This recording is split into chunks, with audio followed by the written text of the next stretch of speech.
Hello students, welcome to tutor classes. This is Sunil Sharma. आज सभी का आज के इस वीडियो सेशन में स्वागत है गाइस।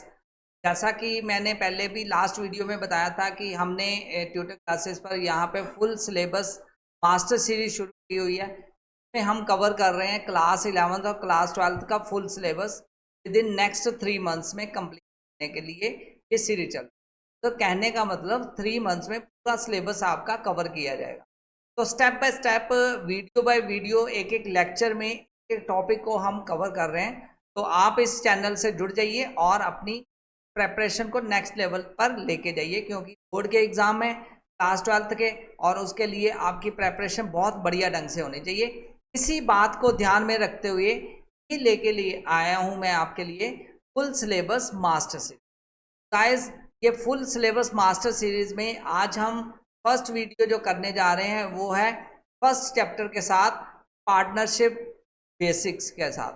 पार्टनरशिप फंडामेंटल जो चैप्टर है पार्टनरशिप फर्म का, उसकी अकाउंटिंग टर्म्स क्या होती हैं, उसमें कौन कौन सी ट्रांजैक्शन आएगी, क्या क्या हम उसमें कैसे प्रॉफिट एंड लॉस डिस्कस करेंगे, एप्रोप्रिएशन कैसे बनेगा, कैपिटल अकाउंट्स क्या होता है, अगर ड्राइंग हो तो ड्राइंग के डिफरेंट कंसेप्ट क्या होते हैं, क्या इंटरेस्ट ऑन कैपिटल कैसे निकाला जाता है, प्रॉफिट एंड लॉस एप्रोप्रिएशन कैसे अकाउंट बनाया जाता है। ये सारी बातें डिस्कस करेंगे आने वाले वीडियोस में और इस वीडियो में। तो गाइज, ये बेसिकली पार्ट्स में वीडियो आएगी क्योंकि चैप्टर काफ़ी लंबा है, इसलिए हम पार्ट्स में कवर करेंगे। तो स्टार्ट करते हैं फर्स्ट टॉपिक के साथ। जो हमारा फर्स्ट टॉपिक है दैट इज पार्टनरशिप। ठीक है, तो सबसे पहले जैसे हमने बात की यहाँ पर, तो बात आती है कि पार्टनरशिप होती क्या है और पार्टनरशिप को हम कैसे नोट कैसे कर सकते हैं, पार्टनरशिप है क्या। बेसिकली जो फंडामेंटल चैप्टर ये है कि पार्टनरशिप के ऊपर है।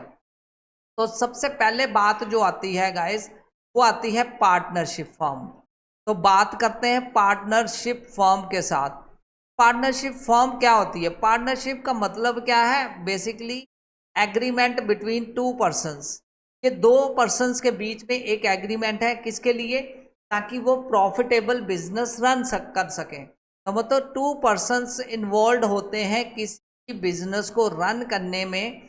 तो वो जो बिजनेस रन कर रहे हैं उस बिजनेस को चलाने के लिए जो एग्रीमेंट हुआ है, जो फर्म बनी है, उसको बोलते हैं पार्टनरशिप फर्म।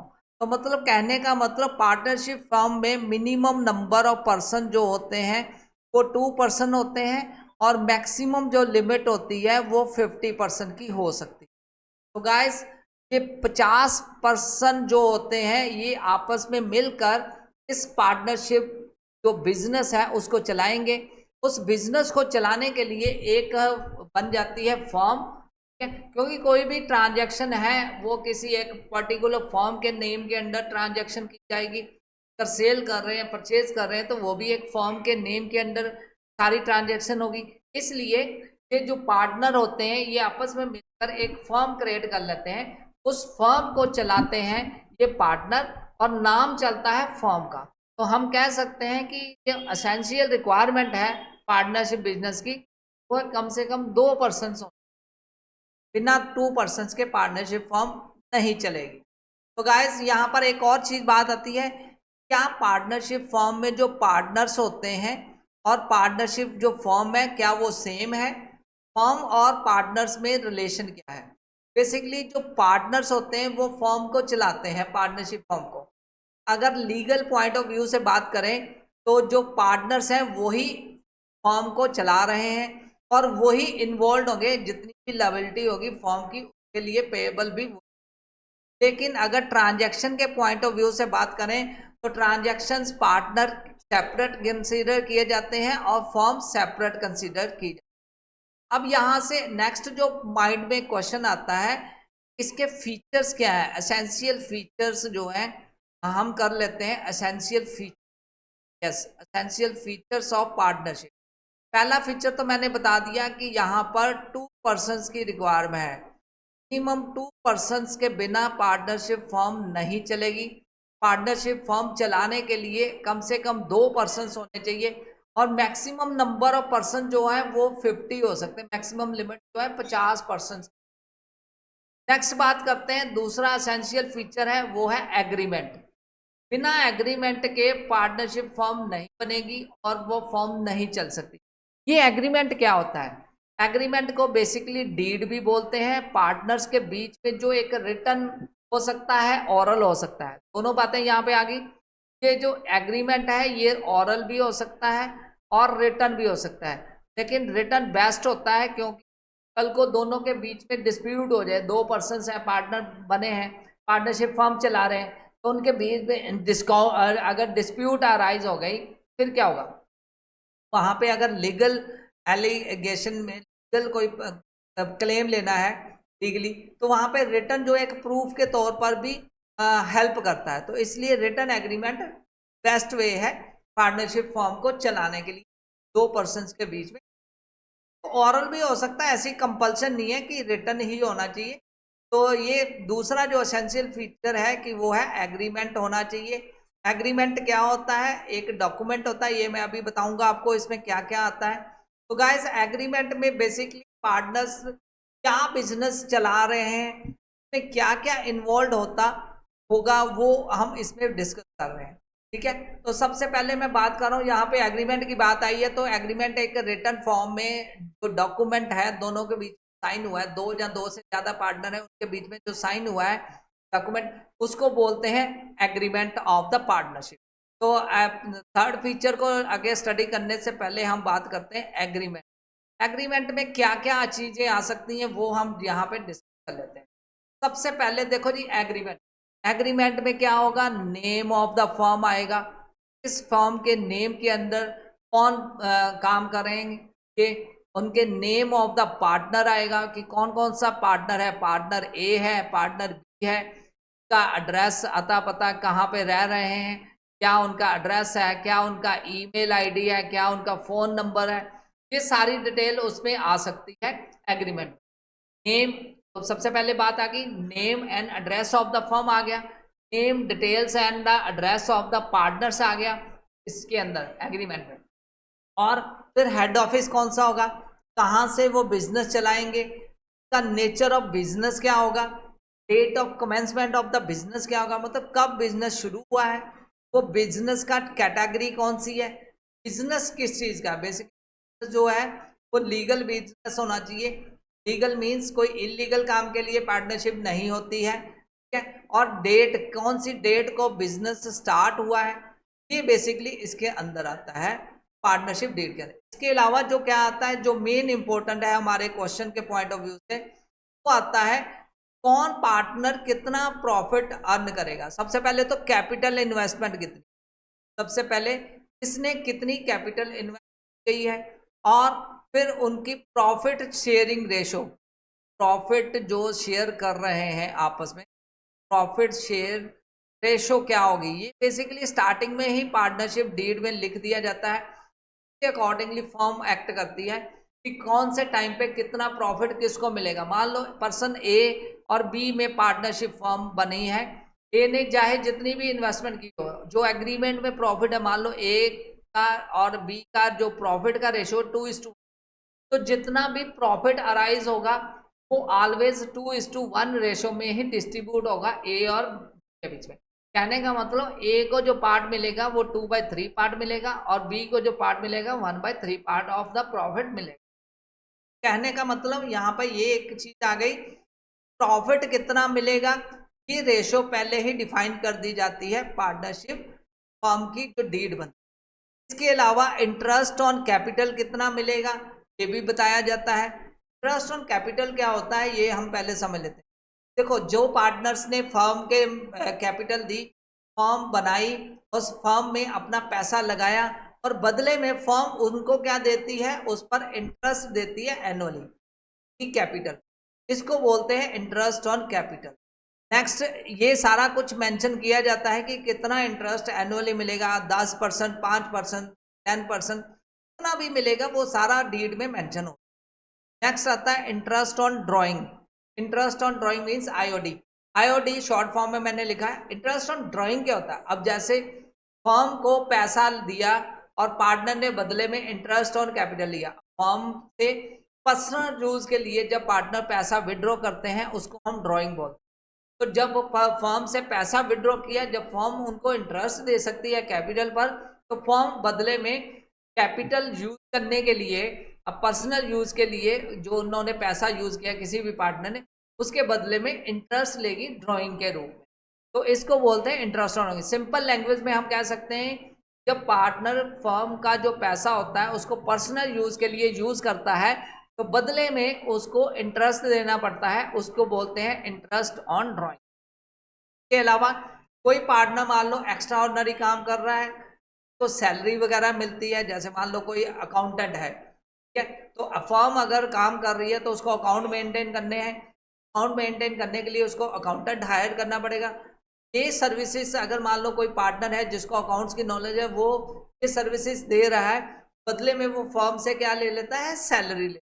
तो सैलरी किसको, किसी पार्टनर को कितनी मिलेगी और कमीशन कितनी मिलेगी। कमीशन क्या होती है, मान लो कोई एक्टिविटी, कई बार क्या होती है, कोई चीज़ मान लो मशीनरी कोई सेल करनी है फर्म के बीच में, तो फर्म की जो मशीन बिक नहीं रही है, तो एक पार्टनर एफर्ट लगा के अपने पर्सनल खर्चे करके वो मशीन बेच देता है, तो उस मशीन के बदले में वो कमीशन लेता है या बोनस लेता है। सारी चीज़ें मेंशन होती हैं पहले ही डीड के अंदर। तो अगर इसके अलावा जो डीड में मेंशन होता है, इंटरेस्ट ऑन लोन कितना आएगा। इंटरेस्ट ऑन लोन मतलब जब कोई पार्टनर फर्म को लोन देगा और फर्म पार्टनर से लोन लेगी, तो क्या इंटरेस्ट चार्ज किया जाएगा पार्टनर के द्वारा, या rate of interest on loan provided by partner to firm जो है वो यहाँ पर मेंशन। ये सारी डिटेल्स यहाँ पे मैंने बताई। इसके अलावा rights and duties of the partner, कौन पार्टनर क्या काम करेगा, इसकी क्या रिस्पॉन्सिबिलिटी होगी, अकाउंटिंग पीरियड फर्म का क्या होगा, कहाँ से कंसिडर किया जाएगा, अगर कोई पर्सन रिटायर होता है, किसी पर्सन की डेथ होती है, जहाँ फर्म डिजॉल्व होती है, फर्म डिजॉल्व का मतलब फर्म बंद ही हो जाती है, तो क्या केस आएगा, कैसे प्रॉफिट डिस्ट्रीब्यूट किया जाएगा, वो डिफरेंट जो वेज हैं उसको कंसीडर कैसे किया जाएगा, उस सिचुएशन में कैसे डिस्ट्रीब्यूशन होगी, ये सारी बातें यहाँ पर पार्टनरशिप डीड में मानी जाती, लिखी जाती है। तो कहने का मतलब सबसे इम्पोर्टेंट डॉक्यूमेंट जो होता है वो पार्टनरशिप डीड होता है एक फर्म के लिए। पार्टनरशिप हम कर रहे हैं एसेंशियल फीचर। अभी तक मैंने आपको 2 फीचर्स बताए थे, में मैंने बताया कि पर्सन्स होते हैं पार्टनरशिप। सेकंड फीचर बताया कि पार्टनरशिप में एक डीड होती है, एग्रीमेंट होता है, जिसको हम पार्टनरशिप डीड बोलते हैं या पार्टनरशिप एग्रीमेंट बोलते हैं, ठीक है। अब थर्ड जो एसेंशियल फीचर आ गया पार्टनरशिप का, तो थर्ड फीचर ये है कि बिजनेस, जो बिजनेस चलाएंगे पार्टनर वो किस तरह का बिजनेस होगा। तो कहने का मतलब यहाँ पे ये नोट किया जाता है, जो पार्टनरशिप फर्म का बिजनेस होता है वो लीगल बिजनेस होना चाहिए, जो लीगल एक्टिविटी के लिए ही प्रॉफिटेबल, फर्म के लिए ही बिजनेस। तो कहने का मतलब जो पार्टनर आपस में अगर कंबाइन कर रहे हैं, उन्होंने पार्टनरशिप फर्म बनाई है, कोई इलीगल एक्टिविटी के लिए नहीं फर्म बनती। फर्म हमेशा रजिस्टर्ड होती है के लिए, लीगल बिजनेस के लिए, लीगल एक्टिविटीज के लिए, बिजनेस के लिए, इसका मेन मोटिव जो होता है प्रॉफिट अर्न करना। तो यहीं से आ गया नेक्स्ट की प्रॉफिट शेयरिंग। जो पार्टनरशिप फर्म बनती है का अलग फीचर आ जाता है कि प्रॉफिट शेयरिंग। कोई भी पार्टनर बेसिकली लॉस के लिए तो एक्ट करेंगे नहीं, तो प्रॉफिट के लिए एक्ट करेंगे, प्रॉफिट के लिए पार्टनरशिप फर्म बनाएंगे। तो मतलब अगर एसेंशियल, अगला नेक्स्ट जो एसेंशियल फीचर वो है प्रॉफिट शेयरिंग। जो पार्टनर होते हैं उनमें एक एग्रीमेंट होता है, मैंने पहले बताया कि एग्रीमेंट में पहले ही प्रॉफिट शेयरिंग रेशो मेंशन होती है, इसलिए जो पार्टनरशिप फर्म बनेगी में ये पहले ही मेंशन कर दिया जाएगा कि कौन कितना प्रॉफिट अर्न करेगा और प्रॉफिट शेयरिंग रेशो क्या होगी। नेक्स्ट जो एसेंशियल फीचर है that is mutual agency. Mutual agency भी एक इम्पोर्टेंट करेक्टरिस्टिक्स कह सकते हैं, एक फीचर कह सकते हैं पार्टनरशिप। अब समझ लेते हैं म्यूचुअल एजेंसी का मतलब। इट मीन्स एवरी पार्टनर जो है वो एक प्रिंसिपल भी है और एजेंट भी है फॉर अदर पार्ट। मतलब ये जो मेन पार्टनर है, हर पार्टनर बिजनेस को चलाने के लिए मेन रोल परफॉर्म करेगा, प्लस दूसरे पार्टनर को एज ए एजेंट की तरह भी वो बिहेव करेगा। की तरह मतलब कोई भी काम करना हो तो वो एज ए एजेंसी, जैसे वो कोई कमीशन ले रही है, कोई मशीन बेचनी है, तो उसको फर्म को अपना समझ के काम करेगा। उसका मेन रोल, प्रिंसिपल रोल होगा, कोई भी अगर किसी नए पार्टनर को एडमिट करना है तो उसकी कंसेंट के बिना वो एडमिट नहीं होगा। रिटायर होना है तो कैसे डिस्ट्रीब्यूशन होते हैं, और डिसॉल्व करना फर्म की, तो सबका आपस में कंसेंट होना चाहिए। तो प्रिंसिपल, एज ए प्रिंसिपल मतलब मेन मुखिया, मुखिया बन के वो काम करेगा पार्टनरशिप फर्म में। और जब कोई छोटे छोटे काम आएंगे उसमें एज ए एजेंट बनकर भी वो काम करेगा। तो दोनों तरह का वो रोल परफॉर्म करेगा एक पार्टनरशिप फर्म के अंदर। तो ये है essential features of partnership firm, जिसमें हमने डिस्कस किया कि पार्टनरशिप फर्म में जो पार्टनर्स क्या होते हैं, और पार्टनर फर्म के मेन फीचर क्या क्या कंसिडर किए जाते हैं, किन फीचर्स को ध्यान में रखते हुए पार्टनरशिप फर्म बनती है, और वो फर्म के जो फीचर्स हैं वो क्या क्या है। ठीक है, तो इसके अलावा हमने एग्रीमेंट के बारे में बात की। एग्रीमेंट क्या होता है, जो एग्रीमेंट रिटन डॉक्यूमेंट होता है फर्म का, वो हमने यहाँ पे डिस्कस। तो एसेंशियल फीचर्स से आ गए यहाँ पे पार्टनरशिप फर्म के, ये एग्रीमेंट आ गया। अब आगे बात आती है कौन कौन से, अगर एग्रीमेंट एब्सेंट हो, अगर यहाँ पे हमने बात की ना कि एग्रीमेंट रिटन होता है, ऑरल होता है।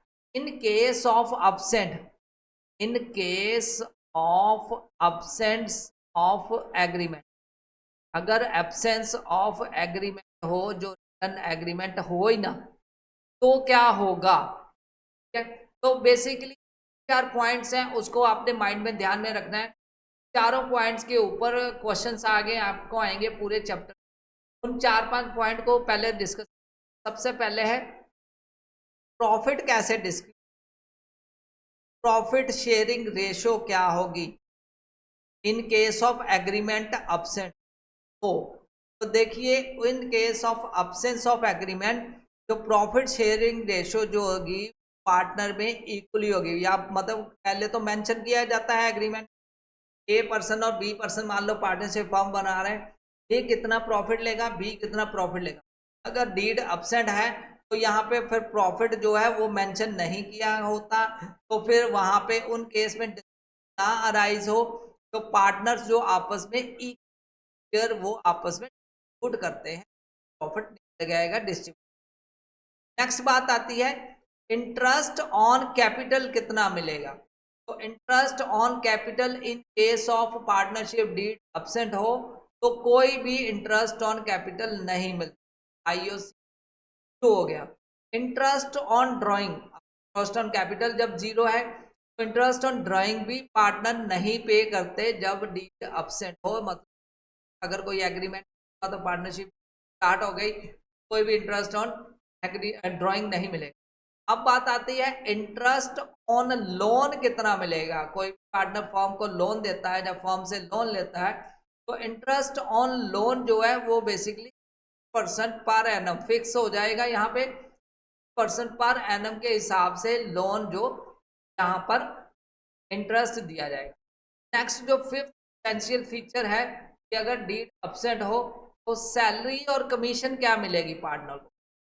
पार्टनर को सैलरी कितनी मिलेगी, कमीशन कितनी मिलेगी, यहाँ पे आएगा नो, कोई भी सैलरी कोई भी पार्टनर को मिलेगी इन केस अगर डीड जो एब्सेंट। तो यहाँ तक आपको मैंने बता दिया कि इस चैप्टर में कौन कौन से फीचर्स क्या हैं, एब्सेंट हो तो क्या होगा। तो गाइस इसके बाद मेन आता है कि हमें प्रॉफिट एंड लॉस एप्रोप्रिएशन कैसे बनाना है। प्रॉफिट एंड लॉस एप्रोप्रिएशन का फॉर्मेट क्या होता है, और उसमें कौन कौन सी आइटम्स कंसीडर की जाती है जब हम profit and loss appropriation account बनाते हैं। आगे बात करते हैं प्रॉफिट एंड लॉस एप्रोप्रिएशन। तो गाइस अब बात करते हैं प्रॉफिट एंड लॉस एप्रोप्रिएशन कैसे बनता है। उससे पहले थोड़े से कुछ और पॉइंट भी हैं वो हम डिस्कस कर लेते हैं, क्योंकि जो चैप्टर है ये थोड़ा थ्योरेटिकल चैप्टर भी बन जाता है, थोड़े से थ्योरी के कंसेप्ट भी आपको पता होने चाहिए। एग्जाम में कई बार थ्योरी के कंसेप्ट वो पूछे जाते हैं, कि वो कंसेप्ट आपके टिप पर होने चाहिए। वो मैं बता देता हूँ कौन कौन से कंसेप्ट में basically duties and rights of the partner आ जाता है, कई बार जाते हैं उस वो आपके टिप पर होने चाहिए। कौन कौन सी ड्यूटीज हैं पार्टनर की फर्म के रिलेटेड, और कौन कौन सी ड्यूटीज हैं एज ए पार्टनर, जो पार्टनर फर्म के अलावा जो एज ए पार्टनर वो वर्क कर रहा है उसकी कौन कौन सी रिस्पॉन्सिबिलिटी है और कौन कौन सी ड्यूटीज हैं, ये भी हम कंसिडर कर लेते हैं। देखो, अगर कोई फर्म के काम कर रही है, दो पार्टनर मिलके काम कर रहे हैं फर्म में, उन्होंने एग्रीमेंट किया है, तो एग्रीमेंट करने का मतलब ये है कि वो फर्म को अपना समझ के चलाए। ये नहीं है वो मतलब एक जो अपना ही प्रॉफिट ज़्यादा देखता रहे और फर्म के बारे में काम ही ना करे। तो ये बेसिकली राइट्स होते हैं पार्टनर के, वो यहाँ पे हम डिस्कस कर लेते हैं। सबसे पहले जो राइट है मैं यहाँ लिख देता हूँ, right of partner. Her partner के कुछ राइट्स हैं। वो क्या राइट्स हैं, मतलब उसके फर्म जब चला रहा है तो उसके अपने राइट्स भी आएंगे। वो फर्म के लिए किस किस चीज़ के लिए रिस्पॉन्सिबल होगा, किस चीज़ के लिए रिस्पॉन्सिबल नहीं होगा, तो इसको हम बोलते हैं राइट्स ऑफ द पार्टनर। एक एक स्टेप यहाँ पे हम समझ लेते हैं राइट्स में कौन कौन से आते हैं। सबसे पहला राइट तो देखो जी, उसका राइट एवरी पार्टनर का है, has right to participate in regular business. वो रेगुलर बिजनेस में पार्टिसिपेट करे। जो भी बिजनेस चल रहा है, रेगुलरली चल रहा है, जो भी चला रहे हैं में वो एक्टिवली पार्टिसिपेट करे। एक्टिवली पार्टिसिपेट का मतलब कि अपने मन से पार्टिसिपेट करे। ये नहीं आया बिजनेस पैसा लगाया बात खत्म, और बिजनेस चाहे लॉस में जा रहा है प्रॉफिट में जा रहा है उसको कोई मतलब नहीं है उससे, तो ऐसा नहीं होना चाहिए। तो partner should have right to participate in the, उसका राइट पूरा बनता है वो उसमें इन्वॉल्व हो, बिजनेस एक्टिविटी में इन्वॉल्व रहे।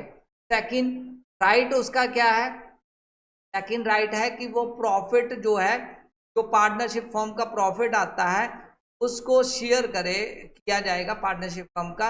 इसके बीच में, पार्टनर के बीच में इक्वली शेयर किया जाएगा अगर डीड अब्सेंट है, और अकॉर्डिंग टू एग्रीड जो रेशो है, एग्रीड रेशो के अकॉर्डिंगली उसको प्रॉफिट मिलेगा। उसको राइट बनता है, वो प्रॉफिट ले सकता है फर्म से।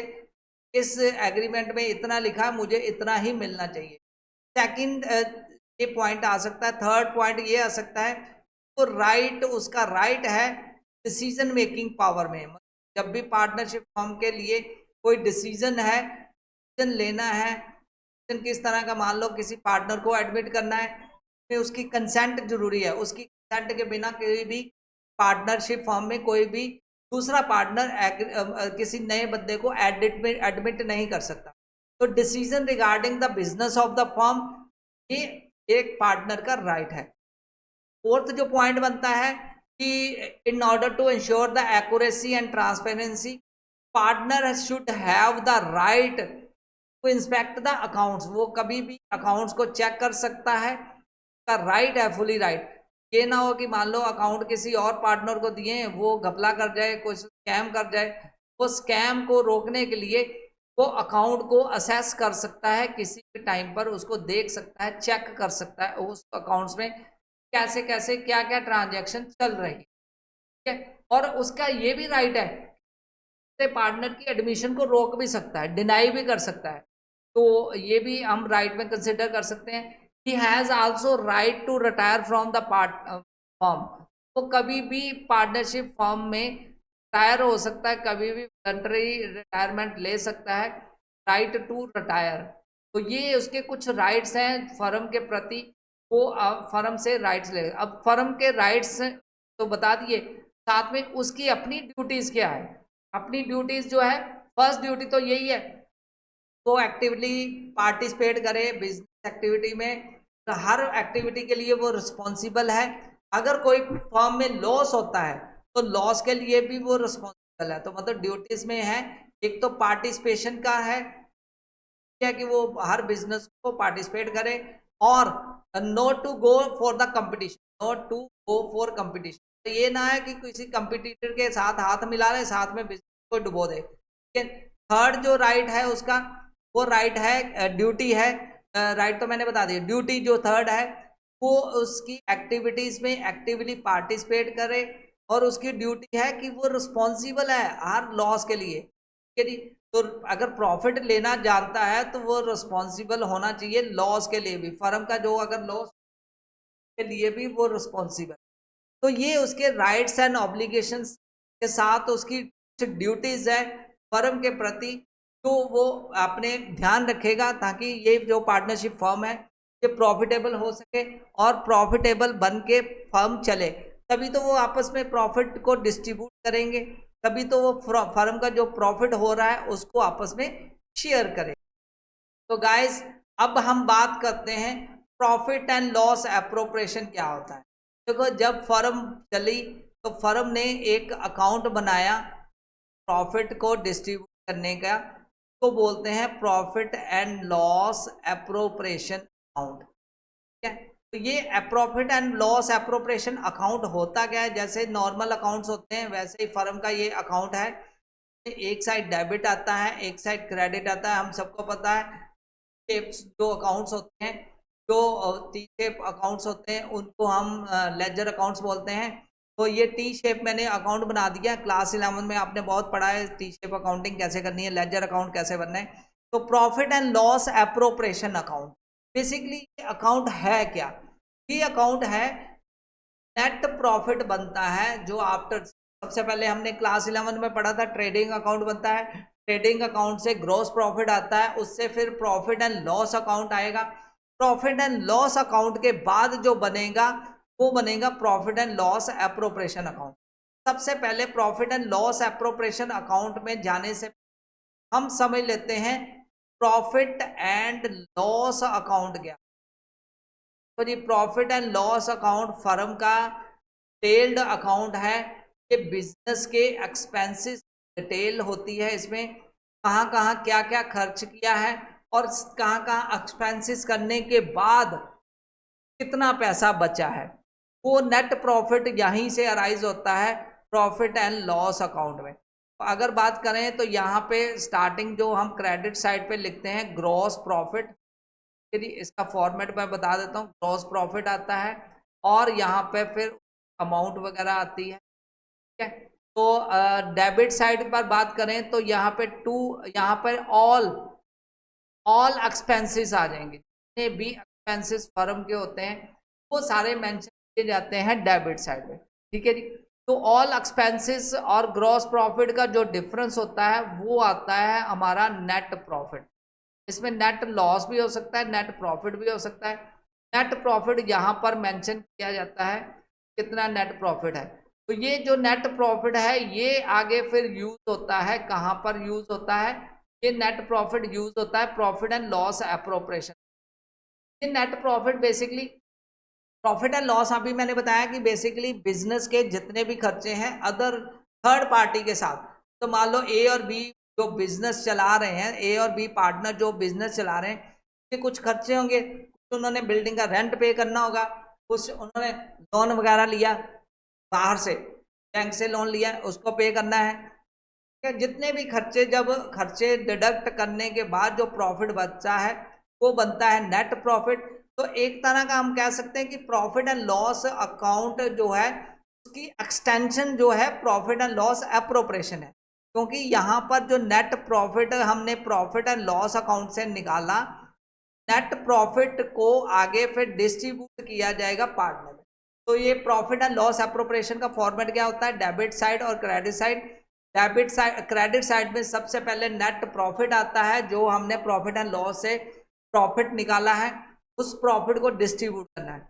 अब यहाँ पे एक क्वेश्चन आता है कि प्रॉफिट एंड लॉस अकाउंट और प्रॉफिट एंड लॉस एप्रोप्रिएशन में डिफरेंस क्या है।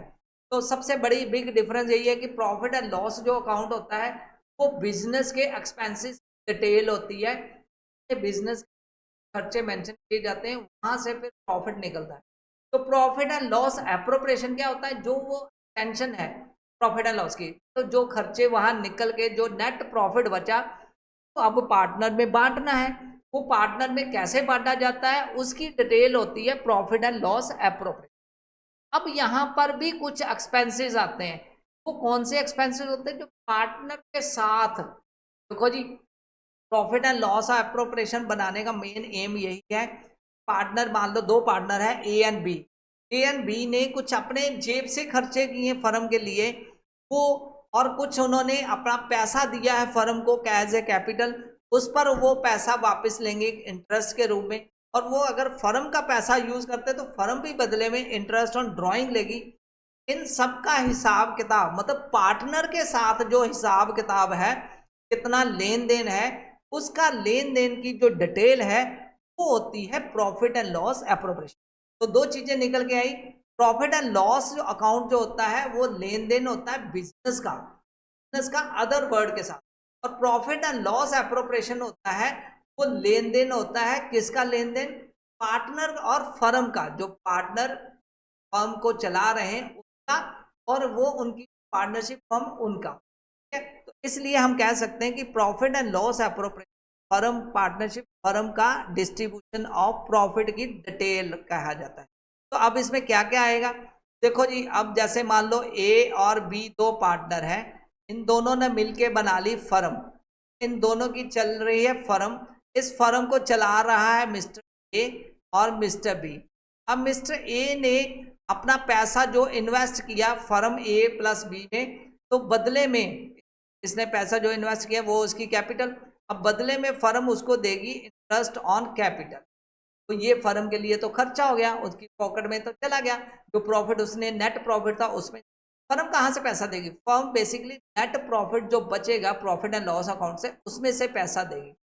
फर्म के पास अपना तो पैसा है नहीं, प्रॉफिट अर्न करेगी, उस प्रॉफिट से अपने खर्चे निकालेगी। तो इसी तरह इंटरेस्ट ऑन कैपिटल फर्म अपने एक्सपेंसेस है, तो वो एक्सपेंसेस डेबिट साइड आते हैं जो पार्टनर को पे किया जाता है। तो इंटरेस्ट ऑन कैपिटल फर्म पे करती है, वो कहाँ पे आता है, डेबिट साइड पर। ऐसे ही अगर फर्म का पैसा मान लो मिस्टर बी ने कुछ विड्रॉ किया पैसा फर्म ए प्लस बी का, तो बदले में अब फर्म को भी उसको पे करना पड़ेगा, वो बदले में उसको पे क्या करेगा, इंटरेस्ट ऑन ड्राइंग, क्योंकि फर्म कहती है कि अगर हम आपको कैपिटल पर इंटरेस्ट दे सकते हैं तो आपको भी पैसा यूज करने के, फर्म का पैसा यूज करने के लिए इंटरेस्ट देना पड़ेगा। ये फर्म की हो गई इनकम, इसको हम क्रेडिट साइड लिखते हैं इंटरेस्ट ऑन ड्राइंग को, ये credit side interest on drawing mention. अब इसके अलावा मान लो पर्सन ने, मान लो ए पर्सन, क्या हुआ, फर्म की एक मशीनरी थी बिक नहीं रही थी, जब बिल्डिंग थी बिक नहीं रही थी, तो मिस्टर ए ने एक्स्ट्रा एफर्ट लगा के उस को बेच दिया, को कहीं पर सेल कर दिया, और फर्म को प्रॉफिट आ गया, पैसा मिल गया, तो फर्म ने उसके बदले में ए मिस्टर ए जो पार्टनर था फर्म का, उसको उन्होंने कमीशन पे की, ये फर्म के लिए एक खर्चा हो गया। तो हम कह सकते हैं कमीशन जो होती है पार्टनर की, वो मिलती है पार्टनर को, लेकिन फर्म की पॉकेट से जाती है तो वो भी डेबिट साइड नोट की जाती है। इसके अलावा कई बार क्या होता है, कुछ एक्स्ट्रा ऑर्डिनरी वर्क करने पर बोनस भी मिलता है पार्टनर को, वो भी डेबिट साइड रिकॉर्ड किया जाता है। इसके अलावा सैलरी वगैरह पार्टनर को, जो सैलरी, देखो एम्प्लॉयज की salary profit and loss account में आती है, वो बिजनेस का एक्सपेंस है, और जो पार्टनर को सैलरी मिलती है वो बेसिकली डेबिट साइड आती है प्रॉफिट एंड लॉस एप्रोप्रिएशन। तो इसमें क्या, कौन सी सैलरी आएगी, सैलरी जैसे फॉर एग्जांपल मान लो, मैंने जैसे स्टार्टिंग में बताया था कि मिस्टर ए मान लो अकाउंटेंट का काम कर रहा है, अब फर्म अगर मान लो बाहर से अकाउंटेंट हायर करती तो उसको पैसा देती, उस पैसा उसको सैलरी पर मंथ देती अकाउंट्स हैंडल करने के लिए, वो जो काम है वो मिस्टर ए ने ही कर दिया, तो फर्म का पैसा भी बच गया। अब बदले में फर्म उसको थोड़ी सी सैलरी दे देती है, सैलरी को वो फर्म एज ए एक्सपेंस गिनती है और डेबिट साइड रिकॉर्ड। तो ये सारे जो डिटेल्स यहाँ पर आती है, इन सारी डिटेल्स को प्रॉफिट में से डिस्ट्रीब्यूट किया जाता है, जो नेट प्रॉफिट होता है में से डिस्ट्रीब्यूट करने के बाद जो पैसा बचता है उसको बोलते हैं डिस्ट्रीब्यूटेड प्रॉफिट, डिस्ट्रीब्यूशन के लिए प्रॉफिट। ये जो डिस्ट्रीब्यूशन के लिए प्रॉफिट है इसको ट्रांसफर कर दिया जाता है, जो भी पार्टनर हो, मान लो ए और बी दो पार्टनर हैं, उनके बीच में उन जो रेशो है, कौन सी रेशो, जो एग्रीड रेशो थी एग्रीमेंट में, उस रेशो में डिस्ट्रीब्यूट कर दिया जाए। तो ये जनरल फॉर्मेट निकल के आता है profit and loss appropriation. Once again बता देता हूँ, profit and loss appropriation account की डेबिट साइड और क्रेडिट साइड होती है। क्रेडिट साइड में नेट प्रॉफिट जो है, जो कहाँ से आया, वो प्रॉफिट एंड लॉस अकाउंट से आया, वो मेंशन किया जाता है। आईओडी इंटरेस्ट ऑन ड्राइंग, जो पार्टनर ड्रॉ करते हैं पैसा, उस पर कितना इंटरेस्ट फर्म ने चार्ज किया, वो यहाँ क्रेडिट साइड में रिकॉर्ड आता है। डेबिट साइड में एक्टिविटी कौन सी आएगी, इस साइड इंटरेस्ट ऑन कैपिटल जो फर्म पे करती है पार्टनर को वो यहाँ रिकॉर्ड किया जाता है, कमीशन सैलरी बोनस जो फर्म पे करती है वो यहाँ मेंशन किया जाता है, जो डिस्ट्रीब्यूशन ऑफ प्रॉफिट इस सारी चीज को डिडक्ट करने के बाद नेट प्रॉफिट में से जो पैसा बचता है वो पार्टनर को डिस्ट्रीब्यूट कर दिया जाता है। तो ये है profit and loss appropriation account का फॉर्मेट। यहाँ तक हमारा फंडामेंटल का फर्स्ट जो वीडियो लेक्चर क्लोज होता है। आने वाले वीडियोस में, आने वाले लेक्चर में हम ये जो क्रेडिट साइड का डिटेल है नेट प्रॉफिट आईओडी और जो डेबिट साइड है profit and loss appropriation account का, इंटरेस्ट ऑन कैपिटल कैसे निकाला जाता है, कमीशन कैसे पार्टनर की डिस्ट्रीब्यूट की जाती, कैसे निकाली जाती, कैसे सॉल्व की जाती, सैलरी कैसे हमने ऐड करनी है और फिर फाइनली प्रॉफिट कैसे डिस्ट्रीब्यूट करना है, मिलाकर जो प्रैक्टिकल प्रॉब्लम्स आएंगी लॉस एप्रोप्रिएशन तो नेक्स्ट वीडियो। आई होप कि आपको ये आज का सेशन काफ़ी अच्छा लगा होगा और आपने बड़े इजी वे से सारे ये कंसेप्ट जो है आपने समझ लिए होंगे। तो आने वाली वीडियो आपके लिए और भी फ्रूटफुल रहेगी, बहुत अच्छे अच्छे कंसेप्ट के साथ में आपके लिए वीडियो लेके आने वाला हूँ। तो इस चैनल को सब्सक्राइब कर लीजिए और अपनी प्रेपरेशन हमारे साथ बोर्ड के एग्जाम की अकाउंट सब्जेक्ट बेस्ट वे से कीजिए। Thanks a lot for watching this video guys, take care, bye.